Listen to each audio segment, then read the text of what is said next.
Ngayon po naman ay gagawa po tayo ng web stitch. Ang web stitch po ay ganito gawin. Bale, magtatahi po tayo ng pahalang na hindi pantay ang bilang.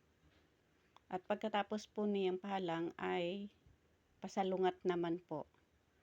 Ayan, ilalala na po yan, pasalungat na tahi.